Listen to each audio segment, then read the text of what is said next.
परम पिता परमेश्वर, हम आपका हृदय से धन्यवाद करते हैं आपके महान प्रेम और अनुग्रह के लिए जो हम सब लोगों पर आप बना के रखते हैं।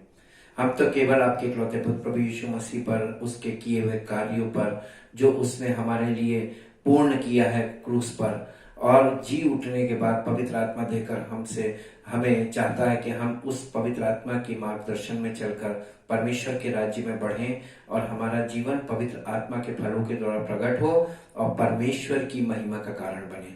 इसलिए प्रभु, हम आपकी उस योजना के अंतर्गत अपने आप को आपको समर्पित करते हैं ताकि आपकी मर्जी हमारे जीवन में हमेशा पूरी होती रहे और हमारा जीवन हमेशा आपकी महिमा में आगे बढ़े और आपके राज्य के विस्तार के लिए हम हर उस कार्य को करने को तत्पर और तैयार हो प्रभु, जो आप हमारे लिए रखते हैं, ताकि प्रभु हमारा जीवन और हमारा परिवार और सब बातें मिलकर आपकी महिमा का कारण बने। सारी महिमा आपको मिले। इस प्रार्थना को आपके इकलौते पुत्र प्रभु यीशु मसीह के नाम से मांगते हैं, आमीन। अब परमेश्वर का धन्यवाद करते हैं और आज एक बहुत महत्वपूर्ण और बहुत ही अच्छे विषय को आपके साथ बांटना चाह रहे हैं और वो है the power of the Holi spirit. ये विषय बहुत लंबा है। आज इसका आधा पार्ट आपके साथ शेयर कर रहे हैं और कल इसका आधा पार्ट और शेयर करेंगे और इसमें हम आपको बताएंगे पवित्र आत्मा किस प्रभाव से हमारे जीवन में काम करता है। पावर का मतलब होता है शक्ति और उस शक्ति का प्रभाव क्या होता है। पवित्र आत्मा तरह तरह की चीजों से हमें वचन में देखने को मिलता है। जैसे पहला पॉइंट है water fertilises and nourishes the weak. Water fertilises and nourishes the weak. The spirit filled Christians are like water tree. यानी पानी जो है वो पानी पवित्र आत्मा के प्रभाव को दिखाता है। जैसे पानी का प्रभाव होता है भूमि पे, बीज पे, वनस्पति पे, पेड़ पौधों पे, ठीक उसी प्रकार पवित्र आत्मा का प्रभाव हमारे मसीही जीवन पे होता है, जो हमको ऐसा कर देता है जैसे हमको लगातार ताजा पानी मिल रहा है, हमारी सिंचाई हो रही जीवन की। ठीक वैसे ही जैसे जमीन को सिंचाई होती है तो वो फ्रूटफुल होती है और उपजाऊ होती है। भजन संहिता पहले अध्याय के 3 पद में लिखा है, वो उस वृक्ष के समान है जो बहती नालियों के किनारे लगाया गया है और अपनी ऋतु में फलता है और जिसके पत्ते कभी मुरझाते नहीं। इसलिए जो कुछ वो पुरुष करे वो सफल होता है। ये इंग्लिश में और क्लियर है, एम्प्लीफाइड इंग्लिश में भजन संहिता 1 अध्याय का 3 पद यहाँ पर लिखा हुआ है, and he shall be like a tree. को किसके बारे में बात की जा रही है? पवित्र आत्मा से के अनुसार चलने वाले व्यक्ति के बारे में बात की जा रही है। पवित्र आत्मा के द्वारा निर्देशित व्यक्ति के बारे में, पवित्र आत्मा के द्वारा संचालित व्यक्ति के बारे में बात की जा रही है। Firmly planted and tended by the streams of water, ready to bring forth its fruit in its season. Its leaf also shall not fade or wither, and everything he does shall prosper and come to maturity. यानी जो कुछ वो करेगा वो maturity तक जाएगा, उसके द्वारा किया गया कार्य। यानी हम फ्रूटफुल कैसे होते हैं? मेच्योरिटी से। जब हम कुछ करते हैं और वो चीज मेच्योरिटी तक जाती है तो हम इसको कहते हैं हम फलवंत हो रहे हैं। हम परमेश्वर का धन्यवाद करते हैं कि परमेश्वर ने अपने इकलौते पुत्र के बलिदान के बाद, उसके जी उठने के बाद हमें और आपको, जब हम उसके इकलौते पुत्र के पर विश्वास करते हैं, उसके उस बलिदान पर विश्वास करते हैं कि वो हमारे लिए मारा गया, हमारे लिए गाड़ा गया, हमारे लिए जी उठा है, तो वो हमें पवित्र आत्मा वरदान देता है, गिफ्ट देता है, ताकि वो पवित्र आत्मा हमारे जीवन में वो कार्य करे जो हमारे प्रयास से संभव नहीं है। इसका दूसरा पॉइंट है water refreshes and giving stimulation to the weary and strength to those who are weak. यानी पानी जो है वो ताजगी देता है और हमें ताजा करता है और थके हुए को वो ताजा कर देता है। हमारी थकावट दूर हो जाती पानी पीने से और हमें पानी पीने से शक्ति मिलती है।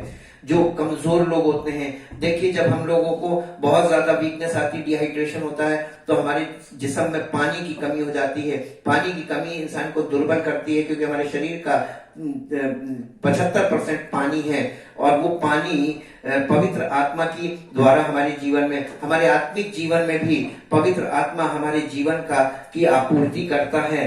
वो जैसे शरीर में पानी करता है वैसे ही पवित्र आत्मा हमारे आत्मिक जीवन में करता है। यूहन्ना रचित सुसमाचार उसके 4 अध्याय के 14 पद में इस प्रकार से लिखा हुआ है, जो यीशु मसीह सामरी स्त्री से बात करते हैं, परंतु जो कोई उस जल में से पिएगा जो मैं उसे दूंगा, वो फिर अनंत काल तक प्यासा ना होगा, वरन जो जल मैं उसे दूंगा वो उसमें एक सोता बन जाएगा जो अनंत जीवन के लिए उमड़ता रहेगा।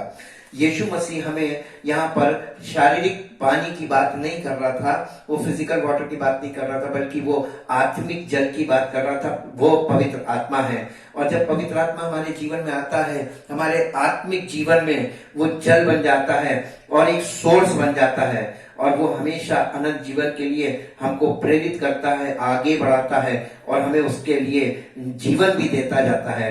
तीसरा पॉइंट है, water is given freely from God for the purpose of giving life. यूहन्ना रचित सुसमाचार उसका 7 अध्याय और 7 अध्याय के 37 और 38 पद में, पर्व के अंतिम दिन जो मुख्य दिन है, यीशु खड़ा हुआ और पुकार कर कहा, यदि कोई प्यासा हो तो मेरे पास आए और पिए। जो मुझ पर विश्वास करेगा, जैसा पवित्र शास्त्र में आया, उसके हृदय में से जीवन के जल की नदियां बह निकलेंगी। उसने ये वचन पवित्र आत्मा के विषय में कहा, जिसे उस पर विश्वास करने वाले पाने पर थे, क्योंकि आत्मा अब तक ना उतरा था, क्योंकि यीशु अब तक अपनी महिमा को ना पहुंचा था। यानी पेंतेकुस्त के दिन जो पवित्र आत्मा उतरने वाला था, उसके विषय में यहाँ गुड न्यूज यीशु मसीह दे रहे थे और कह रहे थे, जो कोई प्यासा हो मेरे पास आए और पिए।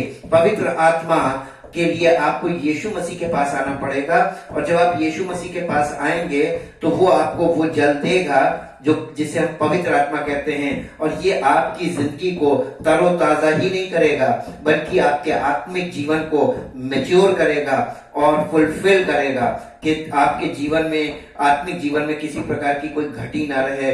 और चौथा पॉइंट है, water cleanses giving purity to those who are willing to get washed of their impurities। इफिसियों की पत्री 5 अध्याय उसका 26 पद यहाँ पर फिर पानी के विषय में है, और ये पानी यहाँ पर पवित्र आत्मा को ही दिखाता है। और इफिसियों की पत्री 5 अध्याय उसके 26 पद में लिखा है कि उसको वचन के द्वारा जल के स्नान से शुद्ध करके पवित्र बनाए। ये जल के स्नान से शुद्ध करके, वचन, पवित्र आत्मा इस वचन को इस्तेमाल करता है हमको, हमारे आत्मिक जीवन को शुद्ध करने के लिए, हमारे अंदर से वो सारी आत्मिक जीवन से सारी इम्प्योरिटीज को निकालता है, अशुद्धियों को निकालता है। 5वां पॉइंट है, water is abundant as it flows with great force and plenty for all who would drink.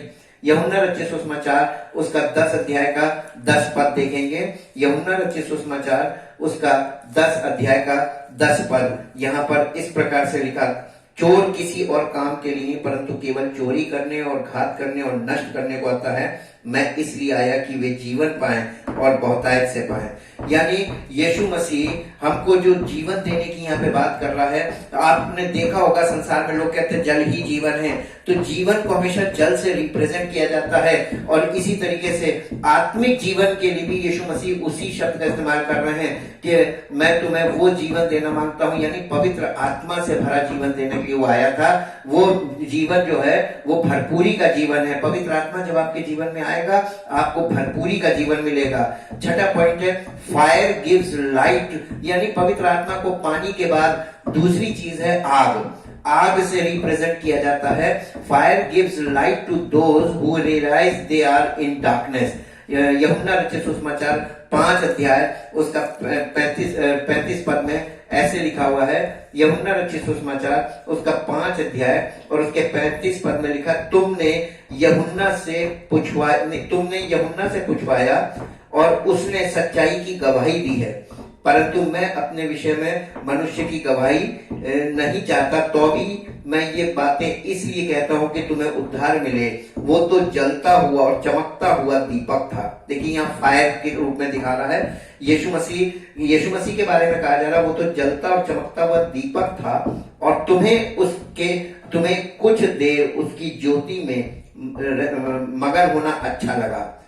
परंतु मेरे पास जो गवाही है वो यूहन्ना की गवाही से बड़ी, क्योंकि जो काम पिता ने मुझे पूरा करने को सौंपा है, अर्थात यही काम जो मैं करता हूं, मेरे गवाह है कि पिता ने मुझे भेजा है। यीशु मसीह यूहन्ना की गवाही से भी बड़ी परमेश्वर पिता की गवाही कह रहा कि उसने मुझे गवाही दी है जो काम मैं कर रहा हूं। यानी यीशु मसीह वो जलता और चमकता हुआ दीपक था। दीपक में क्या होता है, जो चीज चमकती और जलती है वो है फायर, आग जो है वो हमें रोशनी देती है ताकि हमको सब कुछ दिखे का कहाँ क्या है। सातवां point, fire baptises by cleansing us from all unrighteousness. यानी आग जो है वो हमें सब प्रकार के अधर्म से शुद्ध करती है। मत्ती रचित सुसमाचार 3 अध्याय उसका 11 पद, मत्ती रचित सुसमाचार 3 अध्याय उसके 11 पद में ऐसे लिखा हुआ है, मैं तो पानी से तुम्हें मन फिराव का बपतिस्मा देता हूं, परंतु जो मेरे बाद आने वाला है अर्थात यीशु मसीह, वो मुझसे शक्तिशाली है, मैं उसकी जूती उठाने के योग्य नहीं, वो तुम्हें पवित्र आत्मा और आग से बपतिस्मा देगा। यहाँ पर ये वाली बात बताई जा रही क्योंकि आग जो है वो अशुद्धि को जला देती है। आग आप हमको और आपको शुद्ध करती है, आग हमको रोशनी देती है। और इसके बाद पॉइंट है, आग fire burns away the aspects that are unfruitful. यानी जो चीजें, ये इसका भी जो रेफरेंस है वो यूहन्ना 5:35 ही है कि जो आग है वो हमारे जीवन से सब प्रकार की जो अनफ्रूटफुल चीजें होती हैं, जो हमें फलवंत होने से रोकती हैं, उन्हें वो जला देती है आग। वही पवित्र आत्मा हमारे जीवन में करता है। जो चीजें फ्रूटफुल नहीं है उन्हें वो हमारे जिस्म में, हमारे आत्मिक, हमारे विचारों में से भस्म करता है ताकि हम शुद्ध हो विचारों में। Fire reveals the hidden aspects as it searches the part that are covered from view. यानी आग का एक और काम है, पहला कुरिन्थियों 2 अध्याय का 10 पद, वहां पर ऐसा लिखा हुआ है, पहला कुरिन्थियों 2 अध्याय उसका 10 पद, और यहाँ पर लिखा हुआ है 2 अध्याय उसके 10 पद में लिखा हुआ है, परंतु परमेश्वर ने उनको अपने आत्मा के द्वारा हम पर प्रकट किया, क्योंकि आत्मा सब बातें वरन परमेश्वर की गूढ़ बातें भी जांचता है। यानी आत्मा जो है वो फायर है। परमेश्वर की आत्मा आग के रूप में इसलिए है क्योंकि वो परमेश्वर की सब गूढ़ बातों को जांचती है, यानी उसको चेक करती है, जज करती है, उसको फाइनलाइज करती है कि क्या चीज हमारे लिए राइट है, क्या चीज सही है। और वो उन गुप्त चीजों को जो हमको दिखाई नहीं देती हैं वो हमें प्रकट करती है ताकि हम उन चीजों को भी देखें जो हमको हमारे माइंड को समझ में नहीं आ रही या हमें दिखाई नहीं दे रही हैं। फिर 11वां पॉइंट है, विंड के रूप में दिखाया जाता है, वायु के रूप में, हवा के रूप में। Wind is powerful and useful to perform many useful function. जो हवा है वो भी बहुत काम की है, उसकी स्पीड को भी हम इस्तेमाल करते हैं, उसके फंक्शंस को हम लोग यूज करते हैं। जैसा कि प्रेरितों काम 2 अध्याय उसके 2 पद में आप देखिए, वहां पे हवा को भी दिखाया गया है कि हवा भी प्रकट हो रही, हवा के द्वारा पवित्र आत्मा प्रकट हो रहा है। और ये ऐसे है, 2 अध्याय के 2 पद में लिखा हुआ है कि एकाएक आकाश से बड़ी आंधी की सी सनसनाहट का शब्द हुआ और उससे सारा घर जहां वे बैठे थे गूंज गया। यहाँ पर जब पवित्र आत्मा को उंडेला गया है तो वहां पे आंधी की सी सनसनाहट का शब्द हो रहा है। इसका मतलब इट रिप्रेजेंट्स विंड, यानी जैसे हवा की शक्ति होती है और जब हवा तेज चलती है और उसकी आवाज हमें सुनाई देती है, उसी प्रकार से पवित्र आत्मा की उपस्थिति हमें अपने जीवन में पता चल जाती है जब वो उसकी उपस्थिति आती है पूरे फोर्स में, पूरे पावर में। पहला राजा 19 अध्याय में भी आप इसको 11 पद में देख सकते हैं जाके। और उसके बाद wind revives dead bones and gives them new life. ये हवाई थी जो यहेजकेल की पुस्तक में आप जाएंगे, उसके 37 अध्याय के 9वें, 10वें और 14वें पद में आप जाके पढ़िए तो आपको वहां पे पता चलेगा कि ये वायु थी जिसने वो हड्डियों की जो घाटी थी, सूखी हड्डियों की घाटी, उसमें उन हड्डियों में जान दी थी। Wind is independent and can not be controlled as God is sovereign.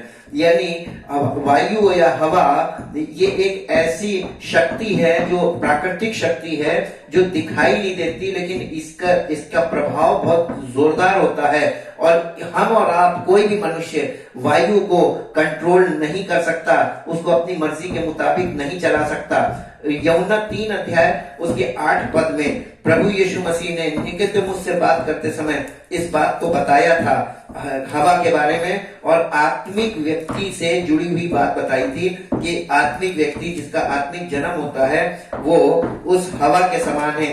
3 अध्याय और 3 अध्याय का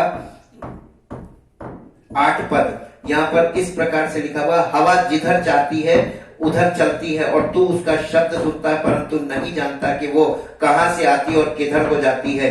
जो कोई आत्मा से जन्मा है वो ऐसा ही है। जब कोई व्यक्ति पवित्र आत्मा के द्वारा जीवन जी रहा होता है, वो उस व्यक्ति को कोई भी समझ नहीं पाता है कि इसको ये क्या कर रहा है, क्या किधर जा रहा है, क्या बोल रहा है। उसकी बातों को भी लोग नहीं समझते, उसको बिल्कुल नहीं समझ पाते। यीशु मसीह इसका सबसे बड़ा एग्जाम्पल हमारे सामने है कि उसको कोई नहीं समझ पाया, उसके समय के लोग भी उसको समझ नहीं पाए और लोग अपने अपने नजरिए से उसको देखते थे। आज भी लोग अपने अपने नजरिए से यीशु मसीह को देख रहे हैं। पहला कुरिन्थियों उसका 12 अध्याय, पहला कुरिन्थियों 12 अध्याय और उसके पहला कुरिन्थियों 12 अध्याय 12 अध्याय और उसके 11 पद में लिखा हुआ, परंतु ये सब प्रभावशाली कार्य वही एक आत्मा कराता है और जिसे जो चाहता है वो बांट देता है। ये आत्मा के वरदानों के विषय में है कि पवित्र आत्मा ही परमेश्वर की आत्मा के वरदानों का इंचार्ज है। वही इन सब कामों की शक्ति भी है, वही इन सब कामों का करवाने वाला है और जिसे जो चाहता है वो करवाता है। तो पवित्र आत्मा जो है वो आत्मिक वरदानों का भंडार है और अगर आपके जीवन में पवित्र आत्मा है तो आपके पास आत्मिक वरदानों का भंडार है। 14वां पॉइंट है, 14th point, wind is invisible and effective even when people do not understand it's working. यानी हवा जो है वो अनदेखी और बहुत प्रभावशाली शक्ति है और जो लोगों को कभी भी नहीं समझ में आ सकता उसका काम करने का ढंग। यूहन्ना 3:8 वही बात है कि हवा जिधर जाती है उधर चलती है, कोई नहीं जानता कि वो किधर से आती किधर जाती है। और इसी तरीके से पवित्र आत्मा के कार्य हैं, किसी को नहीं पता कि पवित्र आत्मा किस तरीके से ये काम, लेकिन वो काम कर देता है और लोग ढूंढते रह जाते कैसे हो गया कैसे हो गया।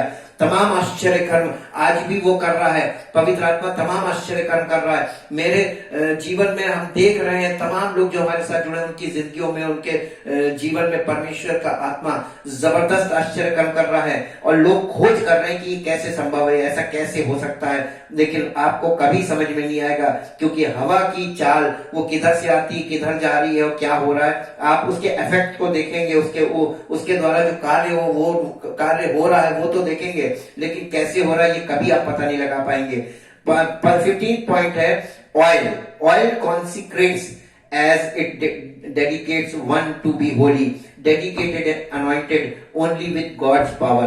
लूका रचित सुसमाचार उसका 4 अध्याय और उसका 18 पद में ऐसे लिखा हुआ है। लूका रचित सुसमाचार 4 अध्याय उसके 18 पद में लिखा है, प्रभु का आत्मा मुझ पर है इसलिए कि उसने कंगालों को सुसमाचार सुनाने के लिए मेरा अभिषेक किया है और मुझे इसलिए भेजा है कि बंदियों को छुटकारे का और अंधों को दृष्टि पाने का सुसमाचार प्रचार करूं और कुचले हुओं को छुड़ाऊं। ये पवित्र आत्मा का अभिषेक हमारे जीवन में ये ऑयल से रिप्रेजेंट किया जाता है, तेल से, लेकिन तेल ही पवित्र आत्मा नहीं है। तेल पवित्र आत्मा के प्रतीक को दिखाता है। जो काम तेल से होता है वही काम पवित्र आत्मा के द्वारा हो रहा है। पुराने नियम में हमने देखा कि जब किसी को अभिषेक किया जाता तो उस पर तेल उड़ेला जाता था। ठीक उसी प्रकार से नए नियम में प्रभु यीशु मसीह जब किसी को अभिषेक करता तो अपने पवित्र आत्मा को उंडेल देता है, रिप्रेजेंटिंग ऑयल। 16वां पॉइंट है, oil comforts during the times of great sadness and morning. यानी इब्रानियों की पत्री 1 अध्याय का 9 पद, इब्रानियों की पत्री 1 अध्याय उसके 9 पद में ऐसा लिखा हुआ है, पहला अध्याय उसके 9 पद में, तूने धर्म से प्रेम और अधर्म से बैर रखा, इस कारण परमेश्वर ने तेरे साथियों से बढ़कर हर्ष रूपी तेल से तेरा अभिषेक किया। ये यीशु मसीह का पवित्र आत्मा जब उसके ऊपर उतरा था उस समय की बात है, जो यहाँ पर ओल्ड टेस्टामेंट से यहाँ कोट की जा रही है। यानी यीशु मसीह को जो पवित्र आत्मा का अभिषेक मिला था पानी से ऊपर आने पर, ये तेल से ही रिप्रेजेंट किया गया था पुराने नियम में। और उसके बाद पॉइंट है, oil illuminates those who need a way when there seems to be no way. मत्ती रचित सुसमाचार 25 अध्याय में इस प्रकार से है कि ये जो तेल है ये आपको रोशनी देता है और आपको मार्गदर्शन करता है जहां पर आपको रास्ता नहीं मिल रहा होता है। मत्ती रचित सुसमाचार 10 अध्याय 25 पद में आप देखेंगे 10 कुंवारियों का दृष्टांत है। स्वर्ग का राज्य 10 कुंवारियों के समान होगा जो अपनी मशाले लेकर दूल्हे से भेंट कोट करने को निकली। उनमें से 5 मूर्ख और 5 समझदार थी। मूर्खों ने अपनी मशाले तो ली परंतु अपने साथ तेल नहीं लिया, परंतु समझदारों ने अपनी मशालों के साथ अपनी कोपियों में तेल भी भर लिया। यहाँ पर मशाल जो है वो परमेश्वर के वचन को जो हमने अपना लिया है, परमेश्वर का वचन है, और जो तेल है वो पवित्र आत्मा है। कई लोगों के पास परमेश्वर का वचन है, बाइबल ले ली, सोच लिया कि हमें सब कुछ मिल गया। आप परमेश्वर के राज्य में एंट्री नहीं पाएंगे जब तक कि आपके पास पवित्र आत्मा नहीं होगा। पवित्र आत्मा वो अभिषेक का तेल है जिसके बिना कोई परमेश्वर के राज्य में प्रवेश नहीं कर पाएगा, यहाँ पर दिखाया गया है। और 18वां पॉइंट है, oil heals and wounds of those who are hurting. लूका रचित सुसमाचार 10 अध्याय, तेल का एक और काम दिखाया गया, द यूज ऑफ ऑयल। पवित्र आत्मा वही काम हमारे जीवन में करता है, जो तेल से जितने काम हो रहे हैं वो भी पवित्र आत्मा के काम है जो हमारे जीवन में होते हैं। इससे 10 अध्याय के 34 पद में उसने उसके पास आकर उसके घाव पर तेल और दाखरस डालकर पट्टियां बांधी और अपनी सवारी पर चढ़ाकर सराय में ले गया और उसकी सेवा टहल की। घायल आदमी को उठाया, उसको उठाकर उसके घाव पर ऑयल, पुराने जमाने में जब ज्यादा ऑइंटमेंट, एंटीबायोटिक, क्रीम्स और ये सब चीजें नहीं हुआ करती थी, डिटॉल, सेवलॉन ये सब नहीं था, लोग तेल से उसको घाव को साफ करते थे, तेल से पोंछते थे और उस पे दाखरस यानी वो जो वाइन होती है उसको डालते थे जिससे दर्द कम हो जाए। जैसे आज स्पिरिट का काम करता है, वाइन जो है उस जमाने में स्पिरिट का काम करती थी। 19 पॉइंट में लिखा है, rain and due comes from down from God for the sustaining of life. यानी जो ये बारिश के रूप में भी पवित्र आत्मा ही है। और यहाँ पर लिखा है, rain is imperceptible. Rain is imperceptible like the growth of a plant, but is a gift from God's hand. यानी मरकुस रचित सुसमाचार 26 अध्याय 4 अध्याय का 26 पद से यहाँ पर देखिए, एक बारिश के रूप में भी पवित्र आत्मा। ये बारिश जैसे फिजिकल बारिश होती है उससे हमें क्या फायदा होता है, वही चीज पवित्र आत्मा के द्वारा भी हमें वही फायदा होता है। इसके 26 पद में लिखा है, फिर उसने कहा, परमेश्वर का राज्य ऐसा है जैसे कोई मनुष्य भूमि पर बीज छींटे और रात को सोए और दिन को जागे, और वो बीज ऐसे उगे और बढ़े कि वो ना जाने। पृथ्वी आप से आप फल लाती है, पहले अंकुर तब बाल, तब बालों में तैयार दाना, परंतु जब दाना पक जाता है वो तुरंत हंसिया लगाता है क्योंकि कटनी आ पहुंची है। बारिश के बिना फसल कभी उगती नहीं, और जब आप कोई बीज बोते हैं तो बारिश आप नहीं कर सकते, बारिश अपने आप होती है। जैसे बारिश भूमि को फलवंत करती है और उसमें से जो बीज वगैरह है अंदर उन्हें उपजाऊ करती है, उगाती है, ठीक वैसे ही पवित्र आत्मा हमारे जीवन में हमको परमेश्वर के राज्य में बढ़ाता है, हमें मैच्योरिटी में बढ़ाता है। और पता कुछ नहीं चलता, कुछ सालों बाद पता चलेगा कि आप कहाँ थे स्पिरिचुअली और आज आप कहाँ पहुंच गए हैं। इसी प्रकार से 20वां पॉइंट है, rain and dew comes down from God for the sustaining of life in the newness of a day. भजन संहिता 72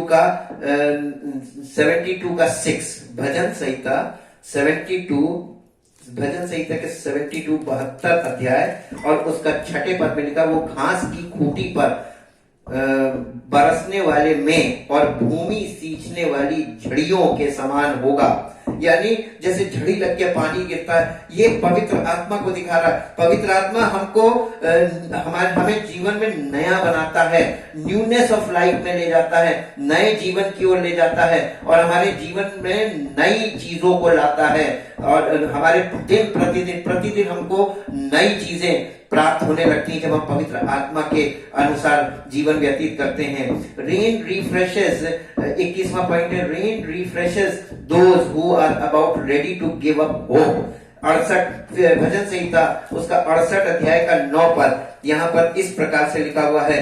68 अध्याय के 9 पद में, हे परमेश्वर, तूने बहुतायत की वर्षा की, तेरा निज भाग बहुत सूखा था परंतु तूने उसको हरा भरा कर दिया है। हरा भरा आपका जीवन जैसे पहले सूखा सूखा रहता था, आप परेशान रहते थे और एकदम उदास रहते थे, लेकिन पवित्र आत्मा जब आपके जीवन में आ जाएगा तो आप रिफ्रेश दिखेंगे, हर समय तरोताजा दिखेंगे और आशा में आनंदित दिखेंगे, चेहरे पर आनंद दिखाई देगा और आपके जीवन से लोग आकर्षित होंगे। भैया तुम इतने समय, आज के समय में सब लोग उदास है लेकिन तुम इतने प्रसन्न कैसे रह लेते हो।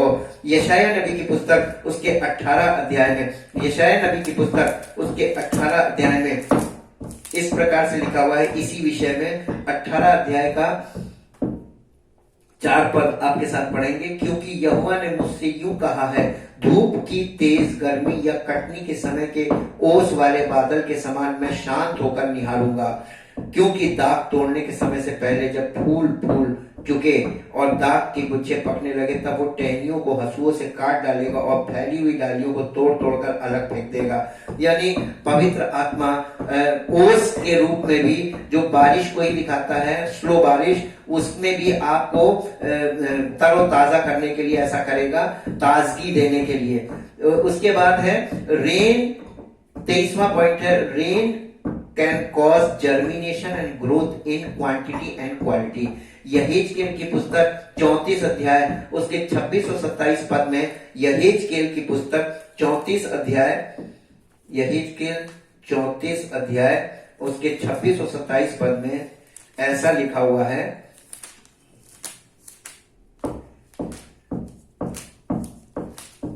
34 अध्याय के 26 और 27 पद में हम आपके सामने पढ़ देते हैं।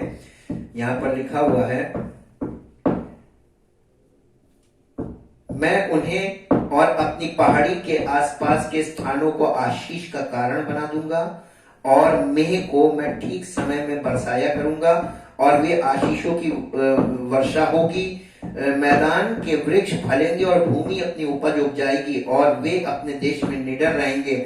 जब मैं उनके जुए को तोड़कर उन लोगों के हाथ से छुड़ाऊंगा जो उनसे सेवा कराते हैं, तब वे जान लेंगे कि मैं यहोवा हूं और फिर जाति जाति से लूटे ना जाएंगे और ना वन पशु उन्हें फाड़ खाएंगे। वे निडर रहेंगे और उनको कोई ना डराएगा। मैं उनके लिए उपजाऊ बाड़ी उपजाऊंगा और वे देश में फिर भूखों ना मरेंगे, ना जाति जाति के लोग फिर उनकी निंदा करेंगे। ये बात परमेश्वर अपने लोगों के लिए कह रहा है, जिन्हें वो पवित्र आत्मा देता है वो आपको पवित्र आत्मा से ऐसा कर देगा कि आप पहले जैसे संसार में सब प्रकार के लोग आपको मूर्ख बना रहे थे, बेवकूफ बना रहे थे, इधर उधर कर रहे थे, आपको लूट रहे थे, आपके साथ सब प्रकार का बुरा व्यवहार हो रहा था, सब प्रकार का शोषण हो रहा था। परमेश्वर का आत्मा जब आपके जीवन में आएगा आप इन सब चीजों से छूट जाएंगे। ये उसके पवित्र आत्मा की सामर्थ्य है जो आपके जीवन में वो प्रकट करना चाहता है। इसके बाद 24वां पॉइंट है, द डव, यहाँ पर कबूतर के रूप में एक ही जगह पे है। जब यीशु मसीह पर आत्मा उतरा था तो कबूतर के रूप में, the dove is gentle, harmless and is the fruit of gentle persuasion. मत्ती रचित सुसमाचार 10 अध्याय उसका 16 पद, मत्ती रचित सुसमाचार 10 अध्याय उसके 16 पद में ये इफेक्ट के बारे में बताया गया है। और यीशु मसीह पर जैसे पवित्र परमेश्वर का आत्मा उतरा था कबूतर की नहीं, 10 अध्याय उसके 16 पद में यहाँ पर लिखा हुआ है, देखो मैं तुम्हें भेड़ों के समान भेड़ियों के बीच में भेजता हूँ, इसलिए सांपों के समान बुद्धिमान और कबूतरों के समान भोले बनो। जिस तरीके की जनरेशन में हम और आप हैं, ये पवित्र आत्मा हमें बुद्धिमानी दे रहा है कि हमें सांप की नाई चालाक भी रहना है और कबूतर की नाई भोले भी रहना है। और इसके बाद 25वां पॉइंट है the still small voice guides us into all truth as we mature in Christ. यूहन्ना रचित सुसमाचार 16 अध्याय का 13 पद, यूहन्ना रचित सुसमाचार 16 अध्याय उसके 13 पद में ये पवित्र आत्मा स्मॉल स्टिल स्मॉल वॉइस यानी एक हल्की धीमी और ठहरी हुई आवाज आपको सुनाई देगी। और यहाँ पर लिखा हुआ है 16 अध्याय का 13 पद, 16 अध्याय उसका 13 पद में लिखा हुआ है परंतु जब वो अर्थात सत्य का आत्मा आएगा तो तुम्हें सब सत्य का मार्ग बताएगा, क्योंकि वो अपनी ओर से ना कहेगा परंतु जो कुछ सुनेगा वही कहेगा और आने वाली बातें तुम्हें बताएगा। ये स्टिल स्मॉल वॉइस आपके पास आएगी और ये पवित्र आत्मा की आवाज है जो आपके हृदय में धीरे से आती है कि ये बात जो तुम सुन रहे हो ये तुम्हारे लिए है। The still small voice speaks conviction, judgement and righteousness. इब्रानियों की पत्री 3 अध्याय उसके 7 से 11 पद में, इब्रानियों की पत्री उसके 3 अध्याय यहाँ पर हम आपके साथ पढ़ देंगे। इब्रानियों की पत्री 3 अध्याय और उसके 7 से 11 में, अतः जैसा पवित्र आत्मा कहता है यदि आज तुम उसका शब्द सुनो तो अपने मन को कठोर ना करो, कि जैसा कि क्रोध दिलाने के समय और परीक्षा के दिन जंगल में किया था, हिस्ट्री में ले गया, जहां तुम्हारे बाप दादों ने मुझे जांच कर परखा और 40 वर्ष तक मेरे काम देखे। इस कारण मैं उस समय के लोगों से क्रोधित रहा और कहा इनके मन सदा भटकते रहते हैं और इन्होंने मेरे मार्गों को नहीं पहचाना। और उसके बाद इसी के साथ साथ एक रेफरेंस और पढ़ेंगे, यूहन्ना रचित सुसमाचार 16 अध्याय और उसके 7 पद से, 16 अध्याय के 7 पद, तो भी मैं तुमसे सच सच कहता हूँ कि मेरा जाना तुम्हारे लिए अच्छा है, क्योंकि यदि मैं न जाऊं तो वो सहायक तुम्हारे पास ना आएगा, अर्थात यदि मैं जाऊंगा तो उसे तुम्हारे पास भेजूंगा। वो आकर संसार को पाप और धार्मिकता और न्याय के विषय में निरुत्तर करेगा। और ये पवित्र आत्मा के विषय में यीशु मसीह बोल रहे हैं कि यीशु मसीह जाने से पहले कह रहे हैं कि मैं जाऊंगा और मैं उसको तुम्हारे पास भेजूंगा और वो आकर तुमको सब सत्य में ले जाएगा, आगे तुम्हें मैच्योरिटी में आगे ले जाएगा ताकि तुम सत्य को जानो। Still small voice speak conviction, judgement and righteousness.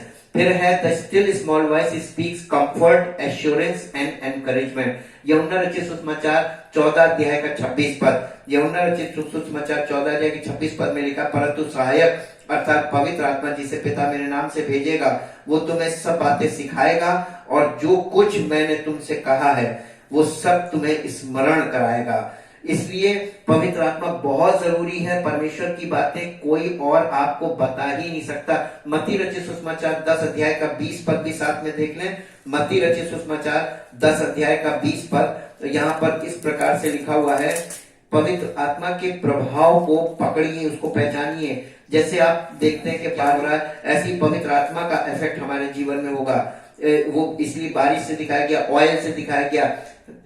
10 अध्याय के 20 पद में लिखा हुआ है, क्योंकि अब बोलने वाले तुम नहीं हो परंतु तुम्हारे पिता का आत्मा तुम में बोलता है। तुम में, हमारे अंदर जो बोलेगा, पिता का आत्मा हमेशा, परम पिता का आत्मा हमारे अंदर बोलेगा। और पवित्र आत्मा हमें कंफर्म कराता है कि हमारे अंदर ये आवाज आ रही है, ये कौन सी आवाज है, किसकी आवाज है, ताकि हम परमेश्वर परमात्मा की आवाज को रिकग्नाइज करें और उसके अनुसार चलें। आप जब कुछ गलत होता है तो आपके अंदर आत्मग्लानि होती है कि ये चीज गलत है, ये चीज गलत है, ये चीज, आप बेचैन होने लगते हैं, क्योंकि परम पिता का आत्मा आपको बेचैन करता है ताकि आप अपने जीवन में करेक्ट करो अपने आप को कि नहीं, कुछ हमसे गलत हुआ है। और वो बेचैनी आपको इस बात को दिखा रही है कि आपसे कुछ गलत हुआ है। परमेश्वर का आत्मा आपके जीवन में आपको स्पिरिचुअल मैच्योरिटी की ओर ले जाना मांगता है, ताकि आप परमेश्वर के वचन में बहुत सी बातें जो सिंबल में दी गई हैं, जो एम्ब्लेम के द्वारा बात की गई है, यानी किसी चीज को दिखाकर वो उस चीज की उपमा दे रहा है, तो इसका मतलब कि जो चीज हमें दिखाई जा रही है उसकी उपमा इसलिए दी जा रही क्योंकि उस चीज का प्रभाव उस उपमा में हमको जाके देखना चाहिए उसका क्या प्रभाव है। फिजिकली जो उसका प्रभाव है, स्पिरिचुअली पवित्र आत्मा का वही प्रभाव हमारे जीवन में होगा, ताकि हम सब आत्मिक तौर पर मैच्योर हों, परमेश्वर की आत्मिक बातों को समझना और उसको फॉलो करना शुरू करें, और पवित्र आत्मा हमारे जीवन को परमेश्वर की महिमा से परिपूर्ण करके परमेश्वर के राज्य में हमें आगे बढ़ाए और हमारा जीवन सब लोगों के बीच में आशीष का कारण बने। हम परमेश्वर का बहुत धन्यवाद करते हैं कि परमेश्वर अपनी उत्तम उत्तम बातों को हमको बता रहा है, सिखा रहा है, समझा रहा है, ताकि हम उसके वचन की सारे डिस्क्रिप्शन को सही तरीके से अंडरस्टैंड करें, उसकी ट्रू मीनिंग को समझें, ताकि हमारा जीवन परमेश्वर की महिमा का कारण हो, हमारे जीवन से वो चीज प्रकट हो जो परमेश्वर चाहता है। हम जो करना चाहते हैं वो नहीं, जो परमेश्वर हमारे जीवन से प्रकट करना चाहता है वो प्रकट हो और सारी महिमा उस महान परमेश्वर को मिले। आइए हम ऐसे परमेश्वर के लिए धन्यवाद करें